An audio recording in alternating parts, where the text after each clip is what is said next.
Dear students, आज का हमारा टॉपिक है classical test theory of reliability.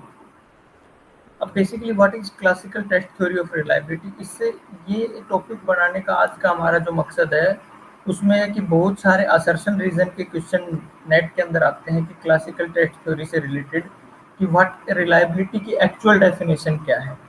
तो उसको समझने के लिए हम एक जर्नल भाषा की अगर बातचीत करें तो एक नॉर्मल वे के अंदर हम रिलायबिलिटी किसको बोलते हैं, या व्हाट इज ए किसी इंसान की बात करेगी, एक रिलायबल इंसान कौन होता है। रिलायबिलिटी का मतलब ये होता है, रिलायबल इंसान की अगर बात करें कि ये इंसान रिलायबल नहीं है, अगर अगर हम उसको बोलें कि मैं आपको अगर कोई बात बताता हूँ और मैं बोलता हूँ ये बात कॉन्फिडेंशियल रखनी और आप उस बात को कॉन्फिडेंशियल रखते हो और वो बात कभी किसी तक नहीं पहुंचती, तो ये भी एक रिलायबिलिटी। मैं आपको कोई बात को, आप अपनी बात का कोई प्रॉमिस करते हो, कोई इंसान कोई प्रॉमिस नहीं देता अपनी बात का कि मैं तेरे लिए ये कर दूंगा, या कोई आपको कुछ काम करने के बाद आपको कुछ मिलेगा, अगर वो उस काम करने के बाद वो इंसान आपको वो चीज़ दे देता है तो वो इंसान रिलायबिलिटी, मतलब उसकी जबान का पक्का बोलते हैं ना, वो जुबान का पक्का। इसी प्रकार से हमारा टेस्ट भी क्या मेजर कर रहा है, उस चीज का पक्का है, भले ही उसको आज मेजर करो, कल मेजर करो, या 10 साल बाद मेजर करो, या कोई भी इंडिविजुअल उसको मेजर करे, तो मतलब वो एक रिलायबिलिटी है। तो अब रिलायबिलिटी निकालने के डिफरेंट डिफरेंट तरीके हैं। अब क्या हो सकती है रिलायबिलिटी? देखिए यहाँ पर एक इक्वेशन नोट कर रखी है मैंने, X T is equal to X infinity plus X E. यहाँ पर एक्स टी का मतलब है obtained test score, X infinity का मतलब है ट्रू स्कोर, और एक्स ई का मतलब है एरर स्कोर।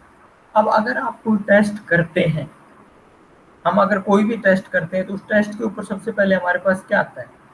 टोटल स्कोर आएगा। अब उस टोटल स्कोर के अंदर दो कंपोनेंट इंक्लूड होते हैं। मान लीजिए आपको इंटेलिजेंस का टेस्ट आपको दिया गया और उस स्कोर के ऊपर आपको मार्किंग करनी है। आपकी इंटेलिजेंस सपोज करो 110 आ जाती है। इसका मतलब क्या हुआ? क्या मैं ये मान लूं कि आप जो इंटेलिजेंस के ऊपर स्कोर कर रहे हैं वो 110 है, मतलब आप अबव एवरेज हैं? अबव एवरेज में एवरेज इंटेलिजेंस नहीं है, आप अबव एवरेज। क्या ये ठीक रहेगा? इसके अंदर एरर कंपोनेंट नहीं है। तो कोई भी आपका ऑब्टेन टोटल स्कोर दो चीजों, एक तो आपका जो एग्जैक्ट ट्रू स्कोर है, ट्रू स्कोर मतलब जो आपका कभी वेरी नहीं होता है, और एक होता है एरर स्कोर। वो हो सकता है आप उस टाइम आपका मूड बहुत अच्छा हो, आपने उससे रिलेटेड आप मैथमेटिकल किसी चीज की तैयारी कर रहे हो, या आपने प्रैक्टिस कर रखी हो उसी प्रकार के क्वेश्चंस की जो इंटेलिजेंस टेस्ट को मेजर करने के लिए बनाए जाते हैं। तो क्या हो गया? वो आपका एरर कंपोनेंट हो गया। तो आपके एरर कंपोनेंट को ट्रू कंपोनेंट को मिलाकर आपका टोटल स्कोर बनाया जाता है। लेकिन मैं आपसे अगर कुछ पूछूं कि एग्जैक्ट में आप की क्या बोलते हैं रिलायबिलिटी है उतनी, या आपका एग्जैक्ट स्कोर 110 है, 110 है, नहीं होगा। जैसे मैंने अभी थोड़ी देर पहले एग्जांपल दिया कि कोई इंसान रिलायबल है। मान लीजिए कोई इंसान मेरे को ये कह रहा है कि भाई मैं आपको एक 10,000 रुपए दूंगा मेरी तरफ से, एज ए इनाम के तौर के ऊपर 10,000 रुपए दूंगा। उसने बोल दिया वो इनाम किस चीज के ऊपर, कि मैं कुछ पढ़ाई के अंदर अच्छा करूंगा तो मेरे को 10,000 रुपए देगा। उसने ये बोल दिया। अब उसने ये बोल दिया मैं पढ़ाई में अच्छा कर गया और उसने मेरे को 10,000 रुपए दिए, दैट इज उसकी रिलायबिलिटी होगी। तो क्या हम ये जनरलाइज कर सकते हैं कि वो हर उस इंसान को 10,000 रुपए देगा जो एजुकेशन के अंदर अच्छा करेगा या पढ़ाई के अंदर अच्छा करेगा? नहीं, हम ऐसा नहीं कह सकते। जब तक आप उसकी जनरलाइजेशन निकालने की आप उसके फ्रीक्वेंट चीज़ों को देखते हो, आपने मेरे साथ किया, किसी दूसरे इंसान ने मेरे को बताया कि ये इंसान एक प्रकार से इस प्रकार का ट्रस्ट चलाता है कि जो पढ़ने वाले बच्चों को 10,000 रुपए देता है अगर कोई बच्चा अच्छा करता है। अगर यही चीज़ 10-20 आदमियों से मैं ये उसका ट्रू स्कोर है, और मान लो कभी मैंने उसको एक इंसान को करते हुए देख लिया, तो वो उसका कोई भी उसका मूड अच्छा था, वो उस इंसान से प्यार करता था, वो कोई वो इंसान उससे उससे रिलेटेड था, तो इस वजह से उसने 10,000 रुपए दी। तो ये क्या हो गया? एरर। अगर वही चीज सेम तरीके से बार बार हो रही है तो वो उसका ट्रू स्कोर हो गया। तो रिलायबिलिटी निकालने का जो जर्नल फॉर्मूला है वो बोलता है ट्रू स्कोर बाई आपका टोटल स्कोर से अगर आप डिवाइड कर दोगे तो आपकी रिलायबिलिटी आ जाएगी। ये स्कोर माना जाता है। तो उससे रिलेटेड बहुत से क्वेश्चन बनते हैं, जैसे हम देखते हैं नेक्स्ट स्लाइड के ऊपर हम देखते हैं कि क्या निकलता है। अभी जो एरर स्कोर है, यहाँ पे देखो आप, यहाँ पे देखिए कि ट्रू स्कोर हो रहा है, आपका ट्रू स्कोर कभी भी चेंज नहीं होता है। जो आप एक्चुअल में कर सकते हो, जो आपका पोटेंशियल है वो चेंज नहीं हो रहा। मान लो आप लॉन्ग जंप है, आप 6 फीट कूद सकते हो, आप 6 फीट कूद जाओगे, एरर कब होगी? कई बार आपका जंप ज्यादा तेज हो जाए, आप 7 फुट चले जाओ, कई बार पैर अच्छे से नहीं टिक पाए, 5 फुट आ जाए। तो मैं आपको कम से कम 10 बार मान लो जर्नल तरीके से उस पे लॉन्ग जंप करवा करवा के देखो, तो आपका एक एवरेज आ जाता है, मान लो 6 फीट, तो आपका एवरेज पोटेंशियल 6 फीट का ही है। कई बार तुक्का लग जाता है तो 7 फीट चले जाते हो, कई बार मिस्टेक हो जाती है तो पीछे रह जाते हो। तो अब एरर कंपोनेंट क्या है? एरर कंपोनेंट को यहाँ पर हम मानते हैं, एरर कंपोनेंट माना जाता है पॉजिटिव भी नेगेटिव भी। लॉन्ग जंप के से देखो तो एरर कंपोनेंट को हम इसके अंदर इंक्लूड नहीं, ये पॉजिटिव भी हो सकता है और नेगेटिव भी हो सकता है। कैसे? कि भाई अगर तुक्का लगा तो लंबे भी चले गए, तो एरर अपने आप को माइनस कर देता है, काट देता है एरर अपने आप को। अगर पॉजिटिव हो रहा है तो नेगेटिव हो रहा है। एरर की एक अजम्पशन है कि अगर एरर जरूरी नहीं है एक ही डायरेक्शन में, अगर एरर पॉजिटिव हो रहा है तो वो नेगेटिव को एक दूसरे को नलीफाई कर देता है। तो इसकी कुछ अजम्पशंस हैं, जब हम टेस्ट थ्योरी के अंदर चलते हैं तो एरर की कुछ मान, मीन के एरर को हम जीरो, एरर ऑफ मीन को आप जीरो मान, अगर पॉजिटिव और नेगेटिव है तो एरर क्या हो जाएगा आपको? जीरो। दूसरा क्या होगा? जो ट्रू स्कोर के साथ है, आर मतलब कोरिलेशन, आर का मतलब यहाँ पे कोरिलेशन, इसका मतलब ट्रू स्कोर मतलब एरर, ये भी जीरो मानते हैं हम, ये अजम्पशन मानते चलते हैं कि आपका जो एक्चुअल पोटेंशियल है उसके साथ एरर कोई कोरिलेट नहीं कर रहा है। अगर आप रिपीटेडली कोई चीज करवाओगे तो आपका ट्रू स्कोर निकल के आ जाएगा। तो एरर अगर पॉजिटिव है और नेगेटिव है तो नलीफाई हो जाता है, क्योंकि अगर एरर के साथ आपका ट्रू स्कोर का कोई लेना देना नहीं है। मान लो आपका 6 फुट कूद रहे थे आप, उसके अंदर एरर इंक्लूड हो, आप 7 फुट कूद गए, अगली बार एरर की वजह से आप 5 फुट भी कर दे, तो इसलिए आपके एरर का आपके ट्रू पोटेंशियल के साथ कोई कोरिलेशन नहीं होता।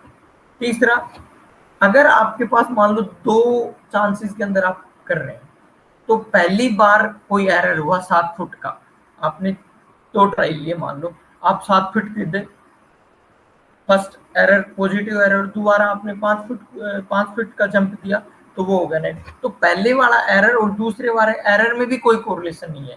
वो क्या पता आपकी स्पीड के ऊपर डिपेंड करता है, आपकी जंप के ऊपर डिपेंड करता है, और ये दूसरे वाला क्या हो गया आपका, मान लो स्पीड अच्छे से नहीं, जंप, इन दोनों के अंदर कोई कोरिलेशन नहीं। क्या पता किस रीजन से आप 1 फुट लॉन्ग जंप किया और किस रीजन से आप 1 फुट पीछे रह गए, तो इनके अंदर भी कोई कोरिलेशन नहीं होता।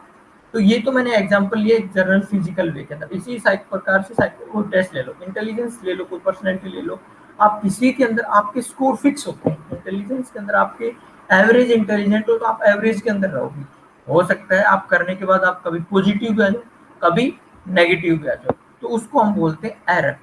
तो कोई भी टेस्ट की रिलायबिलिटी क्या होती है कि वो एक्चुअल में कितना पोटेंशियल आपको मेजर कर रहा है, और वो मेजर कैसे करते हैं, या तो उसी टेस्ट को सेम इंसान के साथ हम रिपीटेडली कई बार मेजर करें, या टेस्ट ही ऐसा बनाएं कि जिसके अंदर एरर आए ही ना, परफेक्ट फिजिकल मेजर की तरह से।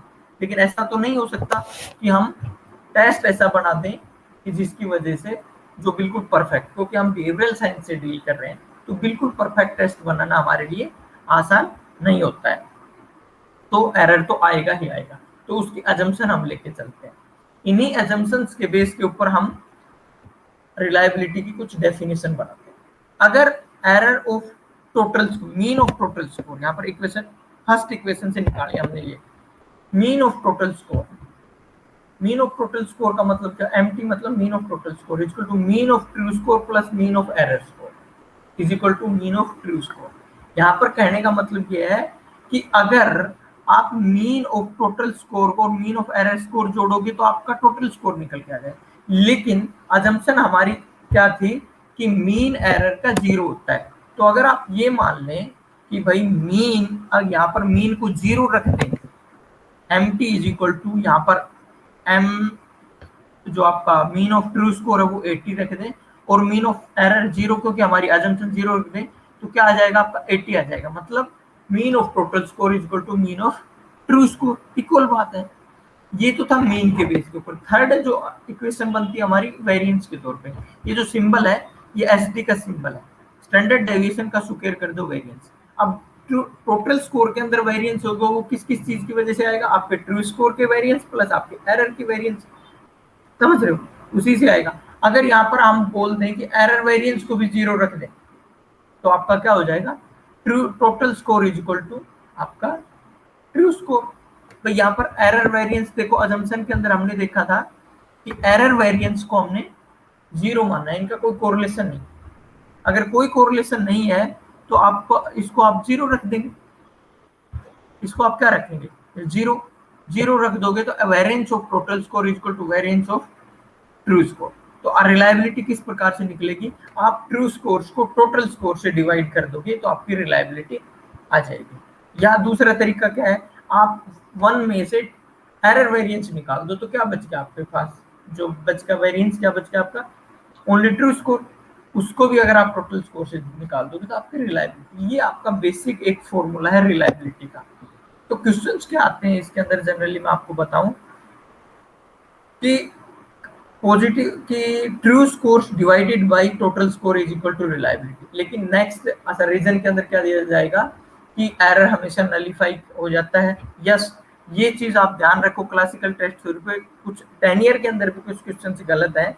आप हमेशा जो एरर है वो पॉजिटिव भी होती है और नेगेटिव, इसकी वजह से उसका स्कोर 0 हो जाता है, उसका रिलायबिलिटी से कोई लेना देना नहीं होता है। बात रहे क्वेश्चन निकालने की कि आप रिलायबिलिटी को कैसे निकाल सकते हो, तो आप दोनों तरीके से निकाल सकते हो। अगर आपके पास ट्रू स्कोर है उसको टोटल से डिवाइड कर दोगे तो भी रिलायबिलिटी निकल जाएगी, और अगर आपके पास एरर स्कोर है तो उसको आप 1 में से माइनस कर दो। 1 का मतलब क्या हुआ कि अगर आप एरर को भी जोड़ोगे और टोटल, मान लो 80 आपका है ट्रू स्कोर और 20 हो गया आपका एरर, दोनों को मिला के 100 हो गया, 100 को 1 डिवाइड कर दोगे तो अगर 100 में से 20 निकाल दिया गया, एरर स्कोर 20 था तो 80 हो गया, तो 80 डिवाइडेड बाई टोटल स्कोर आपके कितने आए 98 या 95 जितने, उससे डिवाइड कर देंगे तो वो आपका क्या आ जाएगा, रिलायबिलिटी। तो classical test theory of reliability से इसे कंफ्यूज होने की कोई जरूरत नहीं है। अभी इसके अंदर वो नहीं किया जाता एक प्रकार से, ये मैं पेन से आपको कैलकुलेट करके नहीं दिखा पा रहा। नेक्स्ट हमारी जो वीडियो होगी तब तक मेरा पेन टैब आ जाएगा, उससे मैं आपको कैलकुलेटरी तरीके से भी आसान हो जाएगी। और अगर आपको ये चीज समझ में आ रही है तो हम अपने डेली बेसिस के ऊपर क्वेश्चन डालते हैं हमारे चैनल के ऊपर, साइकोलॉजी नेट अचीवर्स के ऊपर। इसमें सिर्फ नेट से रिलेटेड क्वेश्चंस नहीं होते, बल्कि आपके MPhil clinical psychology, counselling psychology, counsellor के लिए जो बच्चे एग्जाम देते हैं, नेट की प्रिपरेशन करते हैं, जीआरएफ के लिए प्रिपरेशन, पीएचडी एंट्रेंस, उस सभी चीज से रिलेटेड इसके अंदर हम क्वेश्चंस डालते हैं। डेली बेसिस के ऊपर क्वेश्चन आते हैं, तो आप उस चैनल को सब्सक्राइब कर लें और अपने आंसर्स, जो क्वेश्चंस के आंसर हैं उनको कमेंट्स बॉक्स में डालें।